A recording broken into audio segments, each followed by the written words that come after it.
Media station. This is Game Night with Josh Hennig on 97.3 ESPN and the free mobile app. Now, live from the Matt Black Kia Studios. What a move! Here's Josh Hennig.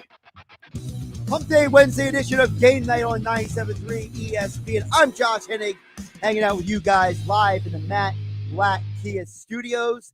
Glad to have you guys on board the show today.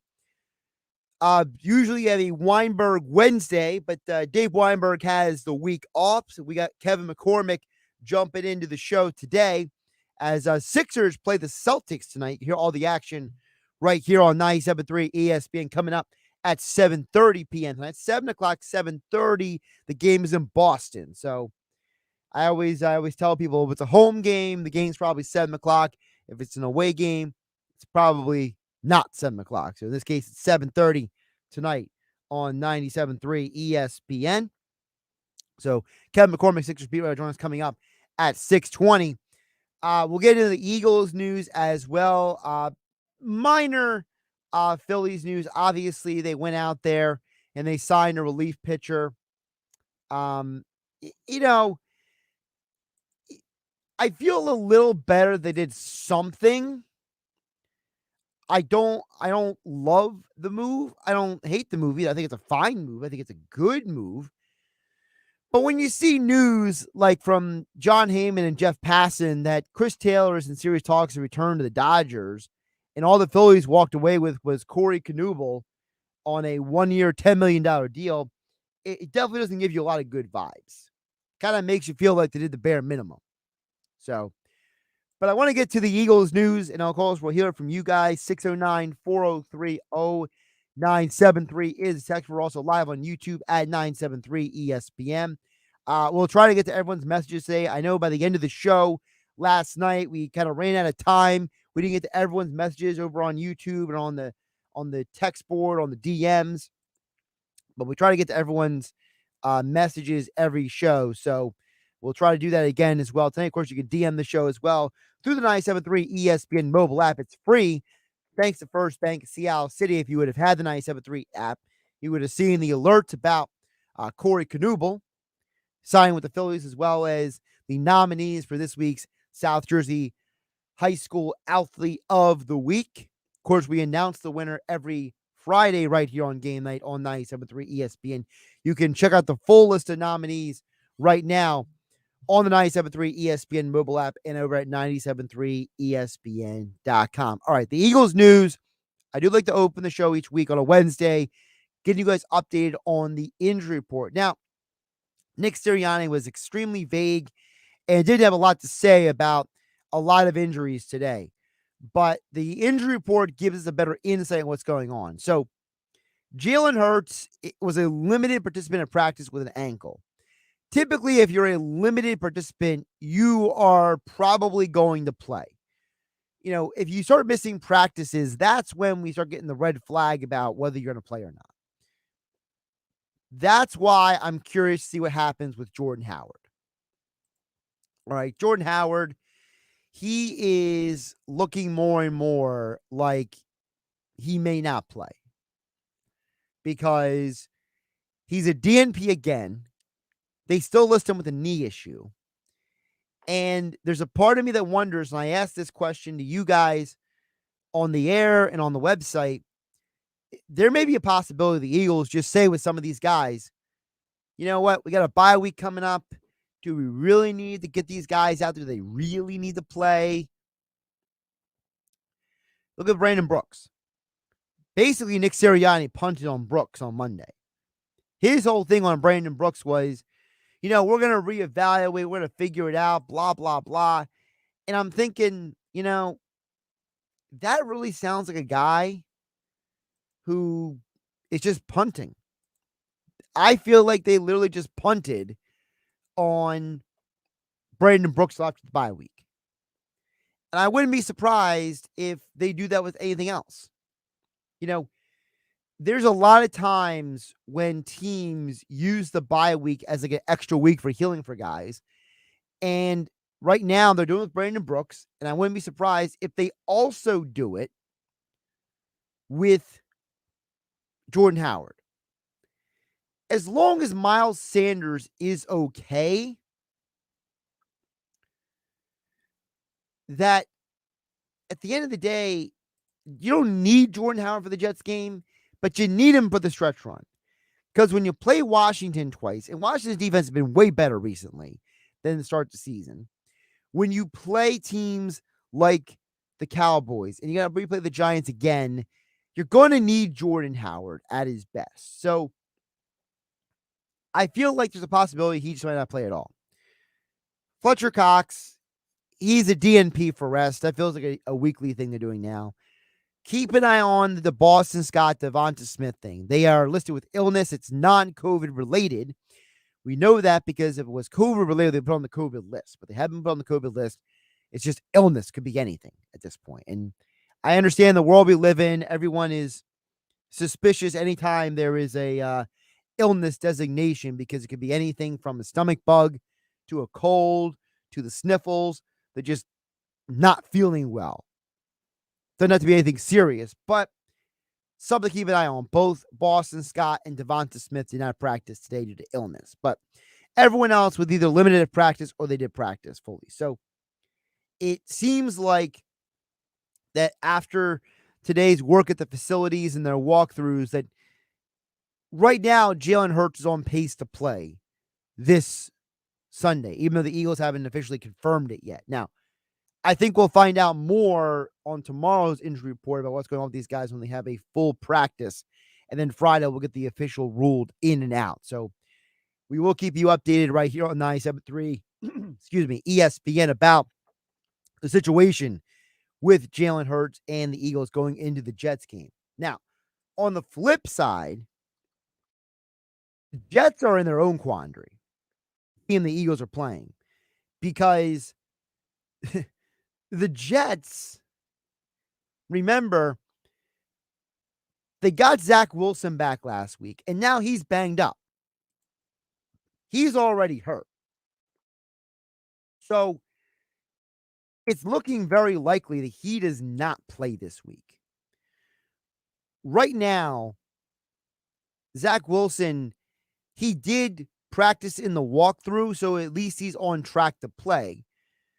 But he's dealing with what they're calling it a knee issue. But there are other reports out there that he's dealing with a groin issue as well.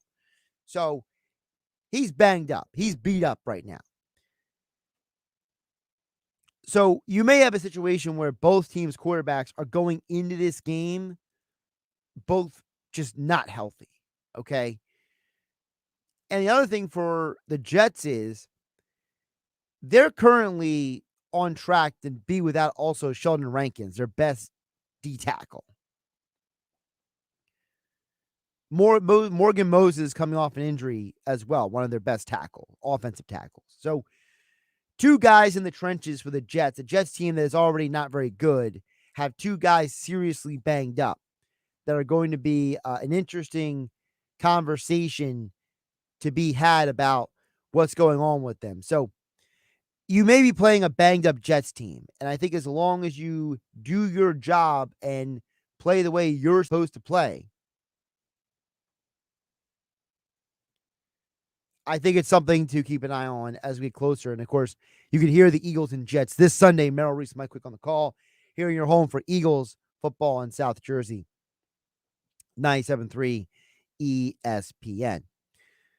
Sixers do play tonight versus the Celtics. Obviously, one of the talking points that was brought up last night was about, the whole Jason Tatum factor, Sixers, they could have had him or couldn't they have had him and all that stuff. And I was thinking more about this last night after the show. And obviously, sometimes when you have more time to digest information and process things, other things come to mind. And I think one of the things we didn't bring up yesterday on the show was how much certain decisions change trajectories. One of the reasons why the Sixers wanted Markelle Fultz was because they drafted Ben Simmons. And one of the reasons why they drafted Ben Simmons was because of who was in charge of the organization. I'm not using this as an excuse, but I'm using it as a point of clarity. Brian Colangelo was the man who drafted Simmons and Fultz. He had a specific vision for the organization that is no longer a part of this organization. Don't get it twisted. To me, the process ended when Sam Hinkie left the organization.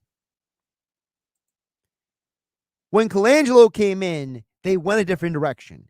And when he was forced out of the organization, they went in another direction. And then when Daryl Morey came here, they are now in a new era, in a new direction. You have an organization that has now gone in not one, not two, not three, but 4 different philosophies and plans and concepts and things that they want to do over basically an 8-year period. I don't think it's a coincidence that the guy who was here when Simmons and Fultz were drafted is no longer here, and now we have questions about what are we doing with Ben Simmons and, I don't know what went wrong with Markelle Fultz. You know what went wrong? The guy who is the decision maker of the organization was wrong. You can come up with all the excuses in the book about why things happened, how they should or shouldn't happen. You can talk to me all you want about Brett Brown and all that stuff. But at the end of the day, Brett Brown basically worked for 3 different general managers. And one of them, I guess he was working for himself at one point. So I'm not going to sit here and pretend like this organization has enough continuity to tell me they're making rational decisions consistently. You don't go from Hinkie to Colangelo to the we don't know who was in charge for about 5 months to Elton Brand to now Daryl Morey. You don't go through all those morphing of a situation unless you genuinely think that you don't have it right or it's not going right. And if you forced out Brian Colangelo, you indirectly forced out his vision. And maybe part of getting rid of Ben Simmons and part of Markelle Fultz not working out was purely a reflection of the failures of Colangelo in general. Josh Hennig here on Game Night on 97.3 ESPN. Before we hit the break, we have a text that came in from Dan from EHT chiming in over at 609-403-0973 is text word. Also, you could join us on the 97.3 ESPN mobile app. DM the show through the app. Thanks to First Bank of Seattle City. And, of course, we are live on YouTube at 973 ESPN. Dan from EHT says the strange thing with Fultz and Simmons was one guy forgot how to shoot and the other guy refuses to shoot. More than anything, both guys are head cases. They are. But you know what? They're drafted by the same person. And you have to wonder, and I'm not saying they should have done this because I don't think he would have fit what Brett Brown wanted to do as a coach. But if you would have ended up with Brandon Ingram instead of Ben Simmons, I don't think you're a better team at all because Ben Simmons, the way he plays defense, covered up for other offensive deficiencies on the team many times. And I think if you would have drafted Brandon Ingram, I still don't think you're drafting Jason Tatum the next year. I think that, you go back to the 2017 NBA draft. It was 2 guys. It was Ben Simmons and it was the 2016 draft, I should say. Man, my timetable's all. Ben Simmons and Ingram. Jaylen Brown was a raw prospect. He wasn't in consideration. It was just two guys. So after you take Ben Simmons, you want Markelle Fultz because how he pairs with Ben Simmons and Joel Embiid. If you would have drafted Ingram, the guy that you probably would want is Lonzo Ball because you already had the scorer. Now you need the ball handler. So, history gets changed if certain things are just adjusted one way or the other. We'll talk more about it with Kevin McCormick, Sixers writer, on the other side. We'll get more of your messages later in the show here on 97.3 ESPN FM, the 97.3 ESPN mobile app, powered by First Bank of Seattle City, and we are live on YouTube and Twitter at 973 ESPN. Of course, show being brought to you today by my friends over at the FanDuel Sportsbook at Bally's Hotel and Casino in Atlantic City. I'm Josh Hennig. This is Game Night. It's Sixers basketball tonight on 97.3 ESPN with the voice of the 76ers, Tom McGinnis, calling all the exciting play-by-play action. Shot clock at 8. Now Embiid on a drive in the lane. This time he hammers it in. Joel Embiid for the side, and now he turns to the crowd and says, "Let me hear you." The Sixers are in Boston to take on the Celtics. Coverage begins at 7:30. Philadelphia 76ers basketball on your radio home of the Sixers in South Jersey, 97.3 ESPN.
It's game time.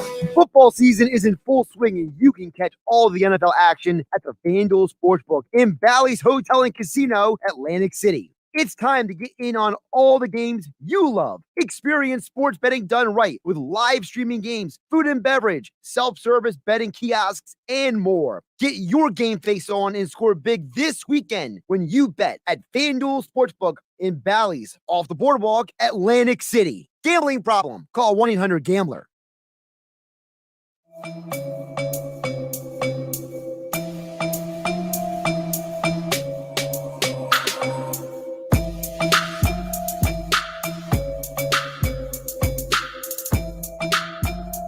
Josh Hennig back here on Game Night.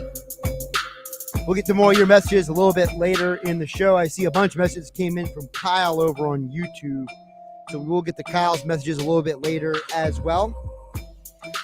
Text board is open, of course, 609-403-0973. So we'll get to all you guys in just a bit. But before we get to any of the other folks' comments, we have our guest on YouTube at 973ESPN joining us right now here on 97.3 ESPN as I get myself situated over here. I kept the, for those watching on YouTube, I kept the cover screen on because I was attempting to put my headphones on. And, well, that was interesting.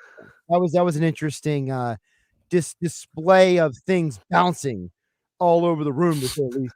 But Kevin McCormick joins us now here on 97.3 ESPN. Kevin, long time no talk. Hope you're doing well. Hope you had a great Thanksgiving. How you doing, man? I've been good, man. Thanks for having me. It's good to be back.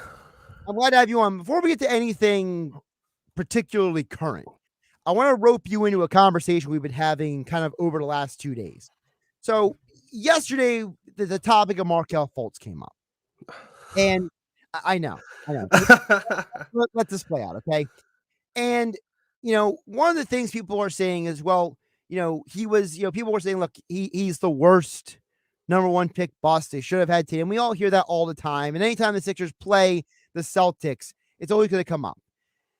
But my question to you is, to me, part of the reason why the Sixers are where they are today is because Brian Colangelo was the GM. Colangelo drafted Simmons and Fultz. You drafted Fultz because you had Simmons. If you didn't draft Simmons, you probably are not drafting Fultz anyway. But you drafted Simmons because Colangelo was the GM. And the organization has gone through not one, not two, not three, but 4 different people running things. So it's hard for me to be hypercritical of the Sixers, considering the fact that the person who had the vision to draft Simmons and Fultz is not even just not here, he's not even in the league anymore. Yeah, there's so many, it's tough because when you try to relitigate the process, which I don't understand why it's still a thing all these years later, but people continue to do it. It's tough because, like you said, the guy who started it wasn't the guy who finished it. There's so many, layers to every single thing that happened. And the Fultz thing, it's such a wasted narrative. The idea that the Sixers could have had Tatum when in reality, the Sixers were never going to have Jason Tatum. Boston doesn't do the trade with Philadelphia if they have any inkling that they're going to take Jason Tatum. He was their guy no matter what.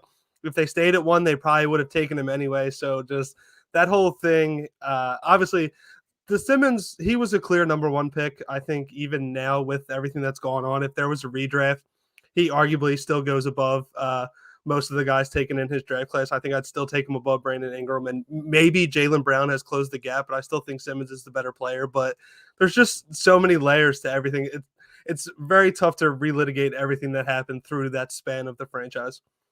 It is. It's just my bigger point is, to me, I think people forget the person who picked Simmons and Fultz isn't here. So the vision for that whole situation, which brings us now to the present, the fact that Ben Simmons is, there's like, undercover film of him getting workouts in, and people are on the street catching videos of him working out at St. Joe's, right? And like all this crazy stuff. You're here in part because the organization, not Simmons himself, completely has been inconsistent in how it's run the organization, how it's built the team, who they put on the court. And, you got to give credit to Embiid and the guys on the floor now for making the best of things. As far as I'm concerned, Doc Rivers is coach of the year right now. Absolutely. It's actually something I wrote 2 weeks ago that before the roster was hit from injury and health and safety protocol, I did a story about how Doc Rivers deserves more credit because, say what you want about Doc Rivers. People like to bring up his playoff record and his blemishes and stuff. One thing he's always been very good at is curating a strong culture, whether it was in Boston, whether it was with the Clippers, and now here in Philadelphia. He's always been great. Don't forget Orlando, too. Yeah, absolutely, Orlando. Sorry, it's a little bit before my time. He's always been great at establishing a great culture of guys who come together and can band together for a common goal. And to be frank, I don't know if he's coach of the year, but I think he definitely deserves a lot more credit for how the start of the season went. Because I think with how everything went down from losing Game 7 to the Atlanta Hawks to now, could have broke most locker rooms and franchises if they weren't so tight-knit and strongly run at the top. So I'm with you. I agree. Doc Rivers is someone that deserves a ton of more credit for how things looked in the opening weeks of the regular season. Yeah, and to me, part of that also is because of who's on the court, one of them being Tyrese Maxey. I don't think this guy is getting enough credit for in his second year in the league. He's basically turned into a bona fide starting point guard at this point. I think that no offense to Ben, but if Ben never comes back and they trade him, I feel like you got to keep Maxey in the starting lineup. I feel like whoever you trade Ben Simmons for, you can't take Maxey off the floor now. You can maybe take Danny Green off the floor, maybe come off the bench, or if you get like a different kind of wing guy for Ben Simmons. But to me right now, I feel like Maxey, he has shown so much growth in just a several weeks of time that I feel like I don't want to take him off the floor anymore. It is a very tough situation. And you could also look at it on the other side of this emergence, this leap, whatever you want to call it, from Tyrese Maxey might have made Daryl Morey's job a little easier because in the beginning and very early on, when you saw all the names tied to the Simmons situation, it was typically guards. It was CJ McCollum, Damian Lillard, De'Aaron Fox, all those type of players. But now seeing that, I'm with you. I think they're in a very tough spot because if you were to trade Ben Simmons and say you bring in a DeJounte Murray, somebody that, a rather common name that's been brought up a lot too, I think you're in a very tough spot of bringing in another point guard and telling Tyrese Maxey he has to slide to the bench when he's arguably near or, maybe a slight tier below some of these guards that they might bring in. I think he's developed right before our eyes, as crazy as it sounds, but it also doesn't sound too crazy because this was a guy who improved last season through his rookie year when he wasn't even playing. So seeing how he's been able to just kind of explode on the fly in terms of his development, definitely the Sixers should be pleased with it. And it might actually make the Ben Simmons trade a little easier because, like you said, they could now hunt a wing that could replace Danny Green in the starting lineup or something of that avenue. Kevin McCormick joining us here on Game Night on 97.3 ESPN at Kevin MCC NBA on Twitter, Sixers beat writer for Clutch Points. You can follow him over there for all of his Sixers and NBA coverage. Now, Kevin, with the Sixers playing the Celtics, as I mentioned, obviously these teams are going to be linked forever, no matter what happens, And I find it interesting that Boston has struggled the way they have this year. We were told, and I'm not blaming anybody particularly, but we heard all offseason, oh, well, Brad Stevens going to the front office, Udoka, he's going to come in here and be a great coach. And it seems like until Marcus Smart basically had that rant on the post game, basically calling out Tatum and Brown for being ball hogs, the team was having a lot of problems. They're not perfect right now, but at least they've kind of cleaned up their act a little bit. What is your perspective on the Celtics right now? It's kind of funny when you're hearing teams like that are having players only meetings 3 weeks into the year. That's kind of a very run to the panic button kind of thing. But listen, I mean, they bring in a bunch of new pieces. They have a first-year head coach. You would expect some growing pains like that.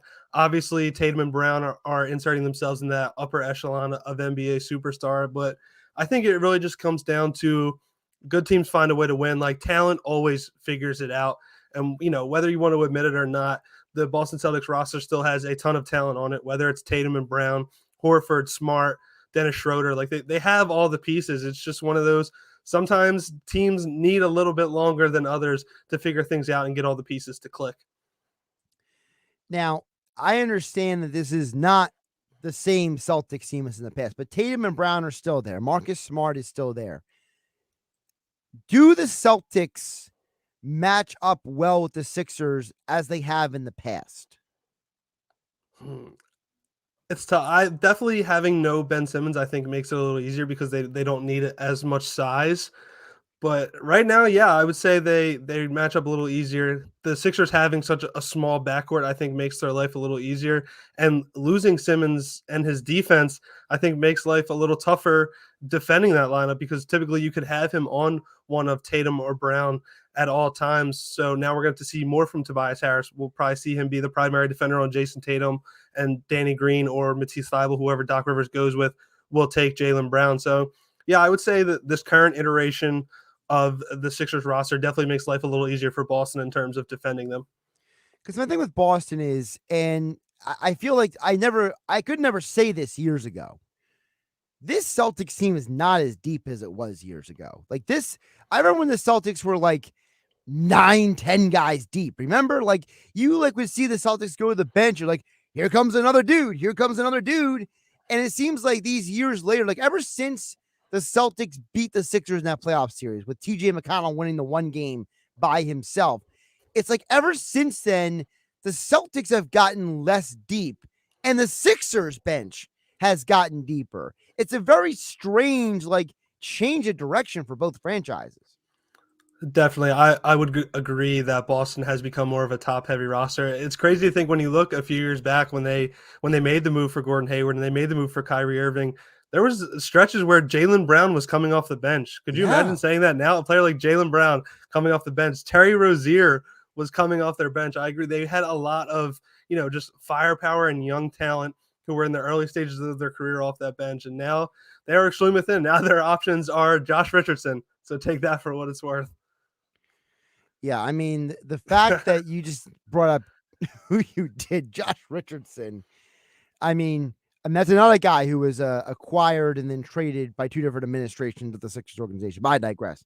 When I look at the Sixers as currently constructed, they're obviously not going to win a championship. No offense to them. But we know that at some point they're going to have to make a move because of the Ben Simmons situation. I understand that Daryl Morey has said that he's not going to make a trade to make a trade stick. They're not going to make a bad deal, right? But at what point do the Sixers have to look around and be like, we don't want to waste Joel Embiid's window. We don't want to, waste another year of Joel Embiid being who he is. He's not getting younger. So at what point do they have to look at Ben Simmons and look at the trade market and maybe just have to compromise with somebody? I would say the true deciding point in this entire thing is going to be this season's trade deadline.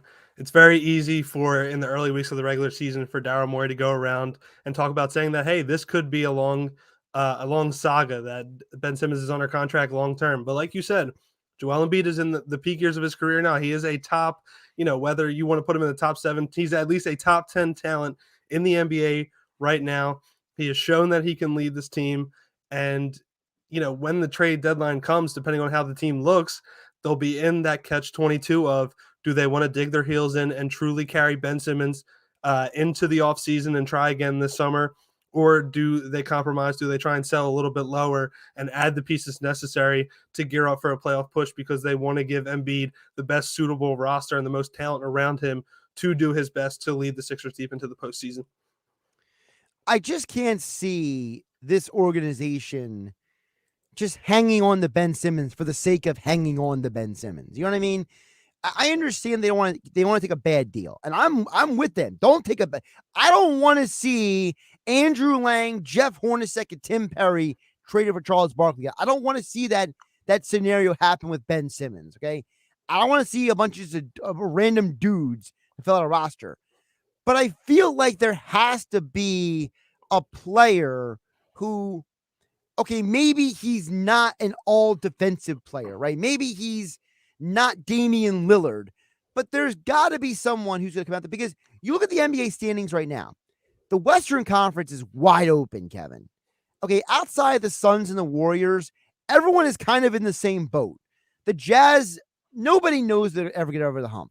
The Mavericks, Porzingis can't stay healthy. We don't know what's going on with John Morant. The Clippers, I don't know when Kawhi is coming back.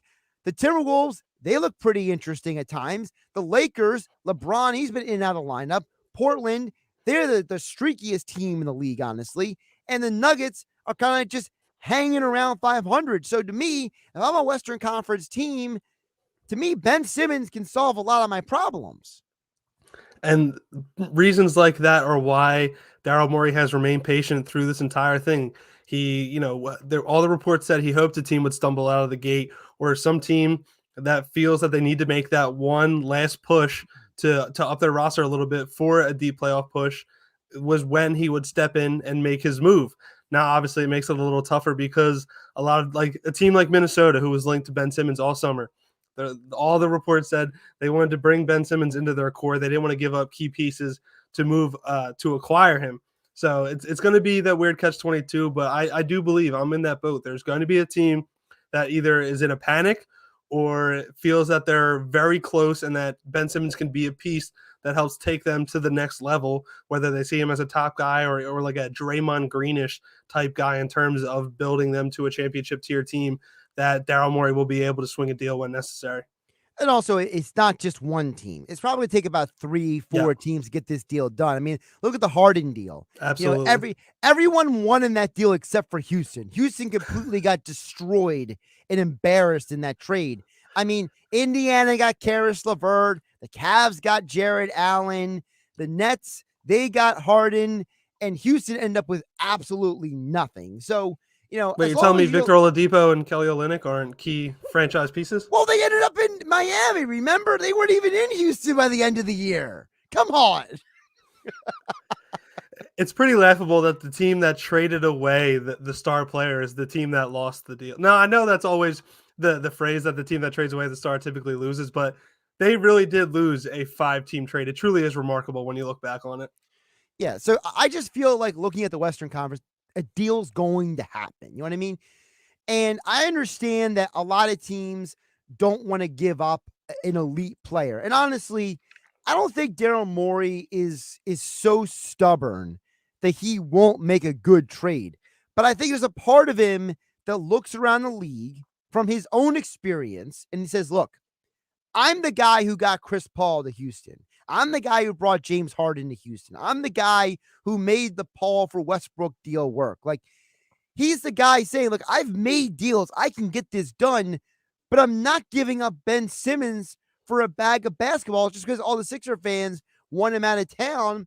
And I don't think it's a coincidence that Ben Simmons was practicing at the Wells Fargo Center before the Timberwolves game. I think everyone knows the Timberwolves like a good tease, all right? The organization has been infamous for trying, not successfully, but trying to build around superstars. They tried with Kevin Garnett. They got to the Western Conference Finals. Now they're trying to do it with Karl Anthony Towns years later. I feel like they're a team, whether it's them or somebody else, because they might be the team that ends up with Ben Simmons, but I could definitely see them being involved in a 3-4 trade. Absolutely, and especially when you think about it, I mean, they've never been scared to make the star move. They traded for Jimmy Butler not too many years back. They're under new ownership, so there could be pressure there as well, trying to kind of up the team's value or make them more competitive because that's the view of the new ownership. But listen, there's so many different angles to look at it. You could even look at a team like Sacramento, who is spiraling right now and could be in a panic. When reports were coming out that Luke Walton's seat was getting hot, it said that upper management wanted to end the playoff drought this season. So with that in mind, they could be a team that trades for Ben Simmons because they think he could be the star that raises their floor, that just gets them to the postseason. They're not trying to compete for a title right now. They just want to bring in an all-star that can raise their ceiling and help end their playoff drought. So I agree with you. Daryl Morey has always been known for swinging that big trade. And I think more of just the fact of no real high-level players have come available yet at this point in the year, which is why he has remained patient, because this is the NBA. I mean, say what you want about it. It's a constant soap opera league. Stars are constantly changing hands. Daryl Morey is more just waiting for his moment to strike instead of just ending this for the sake of ending it. Yeah, and at the end of the day, the Sixers are one of 5 teams who are 11-10 right now. Like that in and of itself is the most strange thing about the NBA right now. We are in an NBA with a number 2 seed in the Eastern Conference, the Chicago Bulls, and 5 teams are 11-10. And the Milwaukee Bucks just recently got 5 games over 500 because they had so many guys out in COVID protocols. So let's be realistic. The NBA is an interesting place to say the least, Kevin. Absolutely. And because of all this, teams are still figuring themselves out. So, once we're a little deeper into the year and teams feel they have a better stance of where they're at, I think that's when, the rumor mill will really start to spike again. Follow him on Twitter at KevinMCCNBA on Twitter. Check out all of his coverage of the 76ers over at Clutch Points.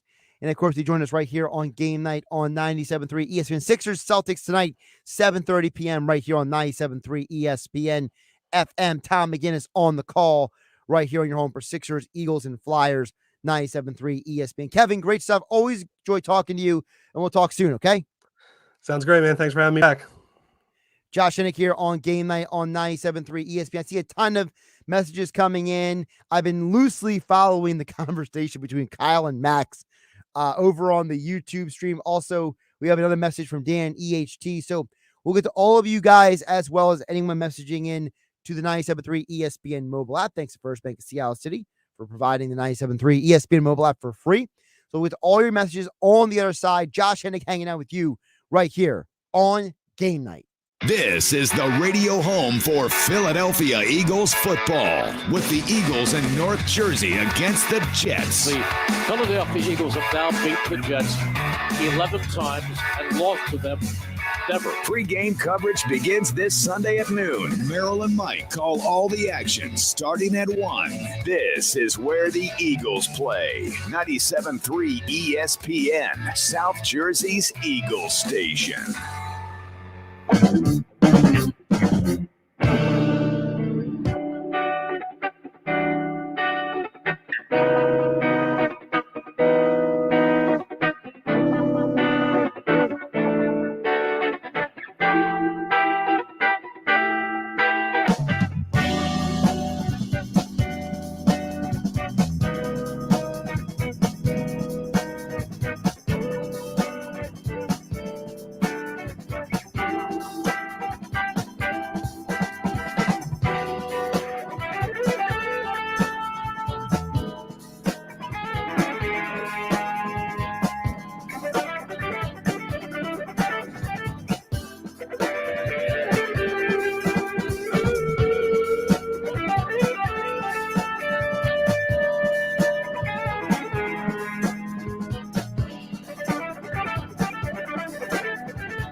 Oh yeah, it's on at Matt Blatt Nissan. It's on at Matt Blatt Nissan. You asked for it, and Matt Blatt Nissan has agreed. AJ the Trade Man has extended the sale because used vehicles are still at an all-time high. So drive directly to Matt Blatt Nissan, and AJ will give you top dollar for your trade or even pay you cash on the spot. So cancel that service appointment. Don't even wash it because Matt Blatt Nissan needs your trade. It's on at Matt Blatt Nissan on the Black Horse Pike, Egg Harbor Township. Now, more Game Night with Josh Hennig on 97.3 ESPN and the free mobile app. Game Night on 97.3 ESPN being brought to you, my friends, over at the FanDuel Sportsbook inside Bally's Hotel and Casino in Atlantic City. The holiday season is in full swing with football and basketball, so you can catch all the action at the FanDuel Sportsbook inside Bally's Hotel and Casino in Atlantic City. The retail sportsbook features 5 betting windows, a large video wall, a sports ticker, 20 self-service betting kiosks, and various lounge seats. That's the FanDuel Sportsbook right off the boardwalk inside Bally's Hotel and Casino in Atlantic City. Gambling problem? Call 1-800-GAMBLER. All right, we got a bunch of messages to get to before we get out of here. A lot of Sixers talk today here on Game Night. I'm going to try to process through all the messages you guys sent the best I can. But I want to start with a comment that both Dan and EHT on the text board and Kyle watching on YouTube both brought up. They both brought up the fact that Colangelo ended the process, and he was only here because the NBA forced it to happen. Here's the thing. I don't think anybody disputes that point. And anybody who does dispute that point, I think you're being irrational. All right? But you got to accept the reality that Colangelo was here. It doesn't matter how he got here. It doesn't matter what the reason was. He was here. And the Sixers went from Hinkie to Colangelo to Brett Brown and the band of Misfit Toys to Elton Brand and now Daryl Morey running things. It's not, in my mind, a coincidence when you have that much turnover, when you have that many changes, when you have things go sideways that much, that things are going to go wrong. So I understand, for example, that Ben Simmons is honestly the most frustrating athlete in Philadelphia right now. But he was drafted by someone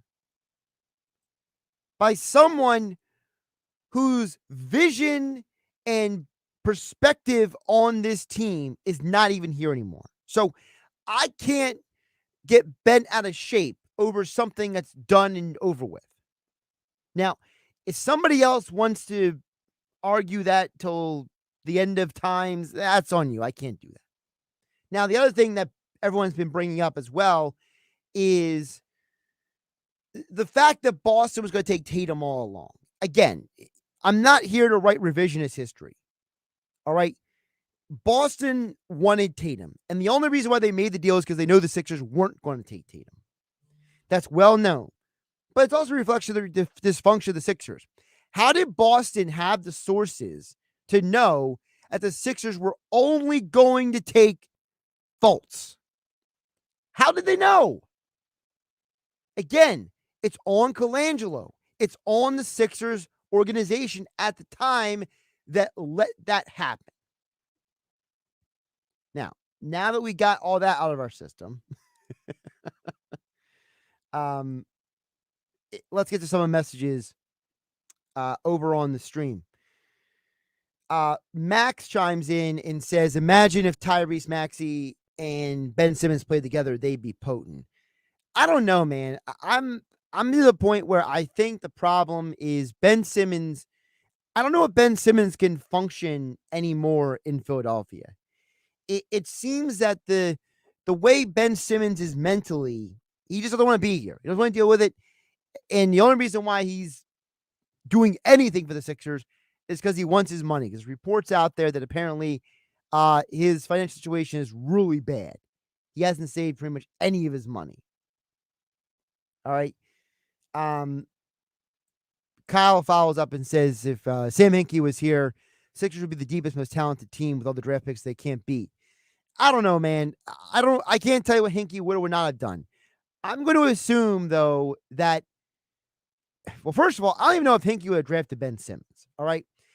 I understand that Ben Simmons was believed to be the consensus first overall pick, but, the Sixers took Joel Embiid for a reason. And it wasn't because at the time he was considered the best player in the draft. It was because the Sixers had the foresight to see Embiid for more than what he was at that moment.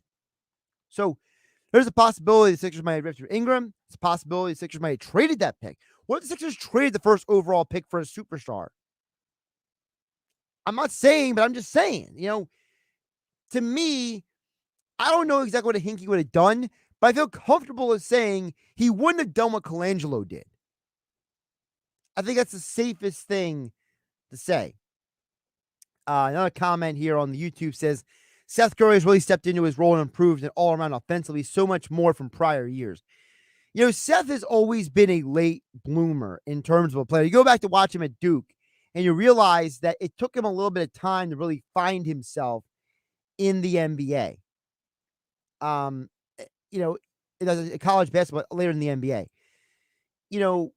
The Sixers are a team that is very fortunate to end up with both him and Danny Green.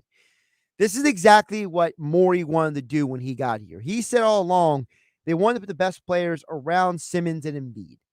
And part of putting the best players around Simmons and Embiid is they were put into a situation where, let's be realistic, now you can space the floor. Now Embiid has space to work.